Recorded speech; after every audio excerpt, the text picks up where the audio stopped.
مسجدوں سے نا شب برات کی رات، شب قدر کی رات چیخوں کی آوازیں آتی ہیں، لوگ اتنا روتے ہیں نا۔ رونا چاہیے، کم روتے ہیں، زیادہ رونا چاہیے، لیکن سوال یہ ہے کہ اتنا زیادہ لوگ شب برات کی رات روتے ہیں، کیا پھر سویرے بددیانتی ختم ہو جاتی ہے؟ جو رات مسجد میں کھل کے رو کے آیا ہے اس کا پروگرام ہے نا کہ اب ملاوٹ کبھی نہیں کرے گا، اب گاہکوں سے جھوٹ کبھی نہیں بولے گا، اب وہ بددیانتی کا معاملہ کبھی نہیں کرے گا، لیکن رات روتا بھی رہے اور سویرے پروگرام یہ ہو کہ میں نے پھر لوگوں کو فریب دینا ہے، داؤ لگانا ہے، تو اس نے توبہ کیا رات کے، یہاں بس یہ ایکٹنگ کر کے لوٹ آیا۔ اب بازار میں جائے تو درجنوں لوگوں نے گن مین بٹھائے ہوئے، ان کا دل نہیں کرتا کہ اضافی تنخواہ دی جائے، کیا مطلب ہے ایک آدمی کو اضافی پیسے دینے کا، لیکن وہاں آدمی بٹھایا جاتا ہے، اس کو تنخواہ دی جاتی ہے، اس کی روٹی کا بندوبست کیا جاتا ہے، اس کے سارے ضروریات زندگی کا خیال رکھا جاتا ہے، اور پس منظر یہ ہوتا ہے کہ ڈر لگتا ہے اگر یہ شخص نہ ہوا تو ہمارے چوری ہو جائے گی۔ اللہ فرماتے ہیں کہ تو جہاں سے ڈرتا ہے تجھے پتا ہے، تو اس طرح کر کہ مجھ سے بھی اتنا ڈر جتنا ڈرنے کا حق ہے۔ یہ جھوٹ موٹ کا ڈراوا پیدا کر کے ہو اللہ معاف کرے جی، اچھا جناب ڈرتے ہیں آپ اللہ تعالیٰ سے، آپ نے تو کانوں کو ہاتھ لگائے، تو پھر آپ کیا کر رہے ہو؟ اللہ معاف کرے جی میں تو بات نہیں کرتا، بس 2-4 آدمیوں کی پگڑی اچھالوں گا، اس سے زیادہ نہیں۔ ڈر لگتا ہے جی بات کرتے ہو، 15-20 آدمی بس میرے قابو آئے، یہ کس قسم کا ڈر؟ ڈرنے کا حکم دیا، اور میرے رسول کریم سید عالم صلی اللہ تعالی علیہ وآلہ وسلم نے ارشاد فرمایا کہ تو رب کریم سے دنیا میں ڈر جا، اس طرح ڈرنے کا حق ہے، جب قیامت کا دن آئے گا تو اللہ تجھے ڈرائے گا نہیں بلکہ اپنی رحمت کی چھاؤں میں جنت میں داخل کر دے گا۔ یہاں ڈر، ایک جگہ تو اللہ نے فرمایا ڈرو، اور کچھ جگہوں پہ فرمایا کہ جو میرے علم والے بندے ہیں نا، جن کو میں نے علم دیا ہے، عالم میں، ان کے بارے میں فرمایا کہ ان کے دلوں میں میری خشیت ہے۔ انما یخشی اللہ من عبادہ العلماء، اللہ کے بندوں میں سے جو علم والے ہیں وہ اللہ کی خشیت رکھتے۔ قرآن نے ایک جگہ کہا ڈرو، خوف کا لفظ بھی استعمال کیا، وَلِمَنْ خَافَ مَقَامَ رَبِّهِ جَنَّتَانِ، خوف بھی ہے اور خشیت بھی ہے، ان دونوں کا معنی ایک ہی ہے، ڈرنا، خوف کا معنی بھی اور خشیت کا معنی ڈرنا۔ جب آپ علماء لغت کو پڑھیں گے، عربی ادب کو جاننے والے لوگوں کا مطالعہ کریں گے تو انہوں نے یہی لکھا ہے کہ ان دونوں کا معنی ڈرنا ہے۔ میری طرف دیکھیے، توجہ کرے، کچھ سمجھانے لگا ہوں، اس نقطے کو ضرور سمجھیے گا۔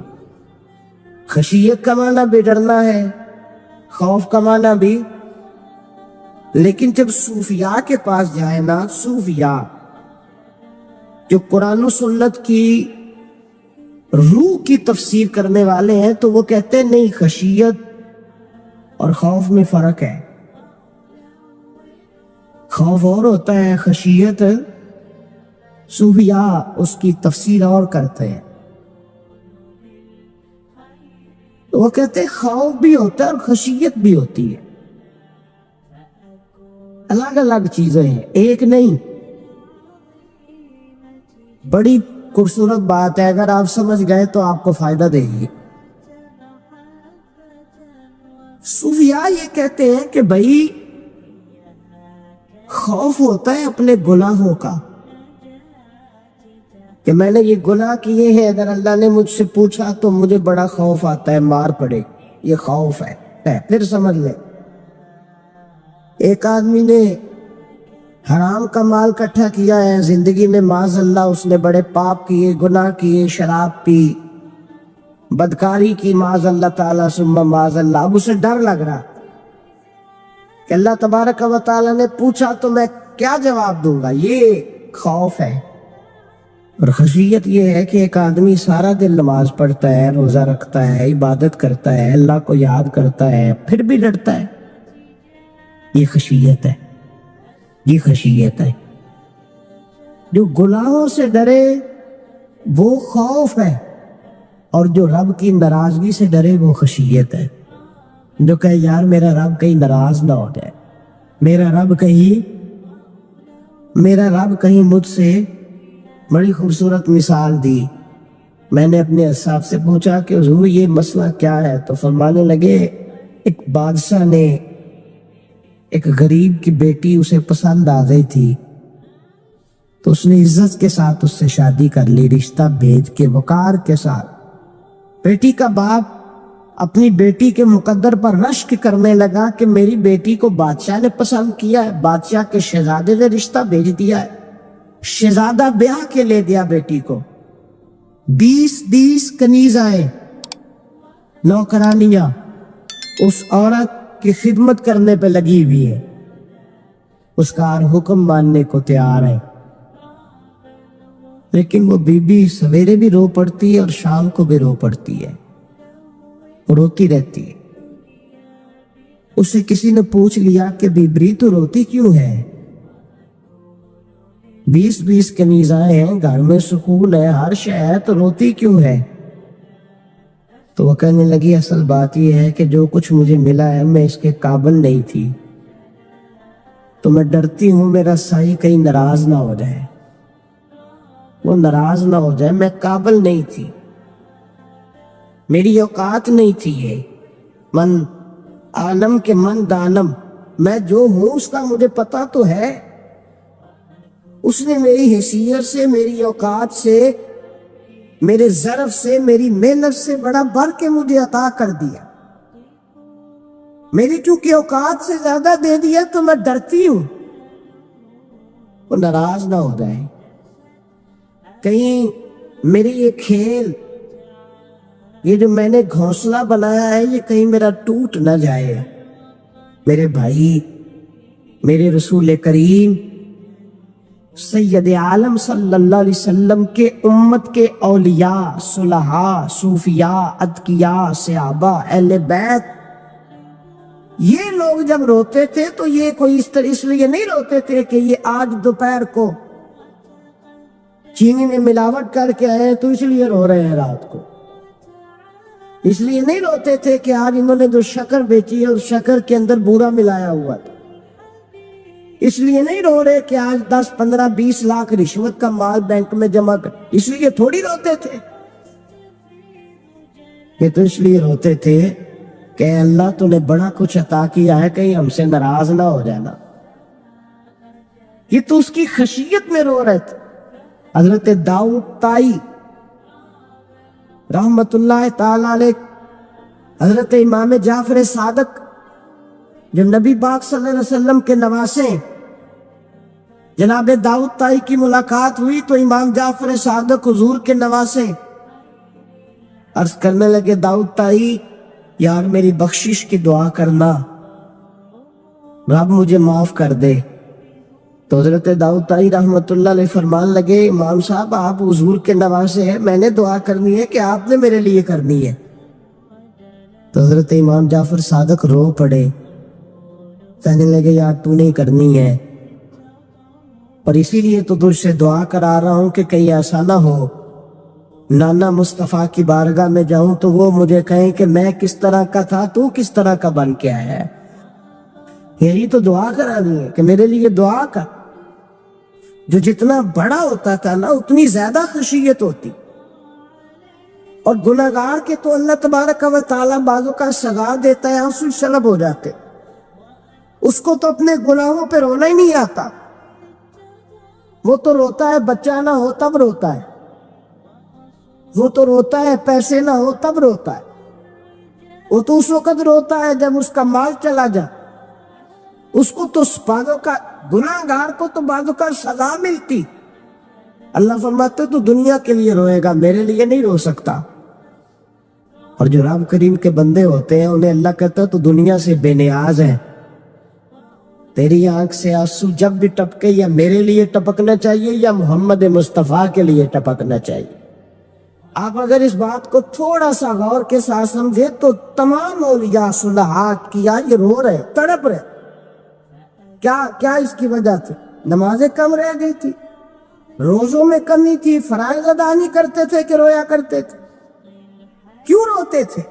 حضرت سیدنا عمر فاروق رضی اللہ تعالیٰ عنہ کے بارے میں صحابہ کہتے جناب عمر فاروق جب نماز پڑھاتے اتنا رویا کرتے تھے کہ 7ویں صف تک ان کے رونے کی آواز جایا کرتی، 7ویں صف تک ان کے رونے کی آواز جاتی۔ ہم لوگ بن کے بیٹھ گئے ہیں، ہم لوگ بن کے بیٹھ گئے، ہم جو سمجھتے نہیں کہ ہماری حیثیت کیا تھی اور رب کریم نے ہمیں نوازا کیا ہے۔ آپ پڑھیے کتابیں، میرے رسول پاک صلی اللہ علیہ وسلم فرماتے ہیں میرا عمر جس گلی سے گزرے شیطان رستہ بدل جاتا ہے۔ نبی پاک فرماتے ہیں میرا عمر جب تک دنیا میں رہے گا دوزخ کو تالا لگا رہے گا۔ اس صاحب عزد الغابہ نے لکھا ہے نبی پاک صلی اللہ علیہ وسلم نے حضرت جبریل امین کو بلایا، فرمایا چل میرے عمر کی شان بیان کر۔ تو حضرت جبریل امین علیہ السلام عرض کرنے لگے یا رسول اللہ صلی اللہ علیہ وسلم 950 سال اگر اللہ مجھے عمر دے، 950 سال رب عمر دے اور پھر بھی میں عمر فاروق کے فضائل بیان کروں تو میں نہیں کر سکتا، عمر کی شان میں نہیں بیان کر سکتا، 950 سال بھی اگر میری عمر ہو۔ نبی پاک نے فرمایا پھر میرے ابو بکر کے بارے میں عرض کی یا رسول اللہ ابو بکر کی تو بات اس سے بہت آگے کی ہے، وہ نبی پاک کتنی عظمت بیان کر رہے ہیں، کس قدر زیادہ رسول کریم صلی اللہ تعالیٰ علیہ وآلہ وسلم ان کی عظمت بیان کرتے ہیں۔ حضرت عمر کیا کہتے ہیں؟ وہ لوگوں کو بتاتے پھرتے ہیں کہ تم نے دیکھا ہے نا میری کتنی عظمت ہے، وہ یہ نہیں کہتے۔ حضور فرماتے عمر کی بڑی شان، بڑی شان، بڑی شان۔ اور عمر کے پاس جب بھی کوئی جاتا ہے کہتے عمر آپ کا کیا مقام ہے؟ تو عمر فرماتے میں تو اونٹ چرانے والے کا بیٹا ہوں، میں تو اونٹ چرانے والے کا بیٹا ہوں، میں تو اونٹ چرایا کرتا تھا، میں تو 10 اونٹ نہیں سنبھال سکتا۔ حضرت فاروق اعظم رضی اللہ تعالیٰ عنہ سے کو پوچھتے جناب عمر آپ کا کیا حال ہے؟ تو آپ فرماتے یہ تو میرے مقدر ہے کہ میری بہن نے قرآن سنایا تو میں در رسول تک پہنچ گیا، ورنہ مجھے پوچھنے والا کوئی نہ ہوتا۔ کبھی جناب علی المرتضیٰ کا بازو پکڑ کے کہتے ہیں علی تو نہ ہوتا تو عمر ہلاک ہو جاتا۔ بھائی حضور شانیں بیان کرتے، نبی پاک کہتے ہیں میرے ابو بکر نے احسانات کیے، بڑے احسانات کیے، میں نے سب کا بدلہ چکا دیا، ابو بکر کا نہیں چکایا۔ اللہ کی بارگاہ میں عرض کروں گا یا اللہ تو اسے بدلے دے۔ اور جناب ابو بکر صدیق سے کو پوچھتا ہے ابو بکر آپ کا کیا حال ہے؟ تو ابو بکر صدیق فرماتے ہیں مجھ سے میرے اندر کا عالم نہ پوچھو، اگر قیامت کے دن اعلان ہوا نا کہ سارے لوگ بخشے گئے ایک باقی بچا ہے تو مجھے ڈر لگتا ہے کہ ابو بکر ہی بچ جائے گا جو نہیں بخشا جائے گا، مجھے ڈر آتا ہے۔ او بھائی بن کے بیٹھ گئے لوگوں کو پوچھ کر کے دیکھے، کہتے ہیں کیا پاپ کیا ہے، کیا ہو گیا ہے؟ خشیت سے کانپتی ہوئی روحیں، تڑپتے ہوئے میرے رسول پاک کے غلام، اولیاء اللہ صوفیاء کرام کے رونگٹے کھڑے ہیں رب کریم کے خوف سے۔ جو جتنا مالک کو جانتا ہے اتنا کانپ رہا ہے، اتنا ڈر رہا ہے۔ جس کی آنکھوں سے آنسو خشک ہے مطلب یہ ہے یہ رب کو جانتا ہی نہیں، اسے کیا خبر اس کا جلال کتنا ہے، اسے کیا خبر اس کا عذاب کتنا ہے، تو کیا جانے۔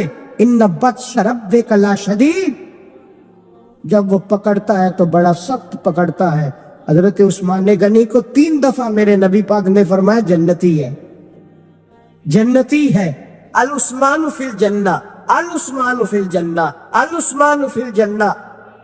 3 دفعہ حضور نے جنت کی بشارت دی۔ میرے مصطفیٰ کریم نے فرمایا میرا عثمان گلی سے گزرے تو فرشتے بھی اس کی حیا کرتے ہیں۔ جناب عثمان غنی جن کو میرے نبی نے 2 بیٹیاں دے کے کہا عثمان میری 100 بیٹی بھی ہوتی، ایک کے بعد دوسری انتقال کرتی جاتی تو میں ساری تیرے نکاح میں دینے کا۔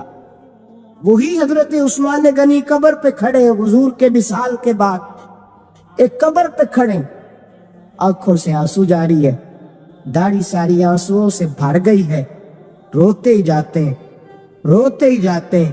غلام کہتا عثمان یار رونا ہمیں چاہیے، رونا ہمیں چاہیے، جن کو کوئی بشارت نہیں اور آپ کو تو 3 بشارتیں، روتے کیوں ہو؟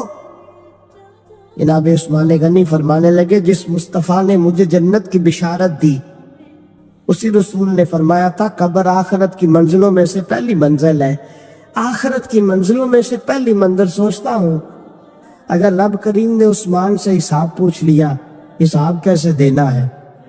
میرے مصطفیٰ کریم نے، یہ تو بات ہے نا جناب عمر کی، یہ تو بات ہے حضرت عمر کی، حضرت ابو بکر کی، جناب عثمان غنی کی۔ اور جس شیر خدا کے بارے میں نبی پاک نے فرمایا علی منی وانا بن علی، فرمایا علی اور میں دو نہیں، میں علی ہوں اور علی میں ہے۔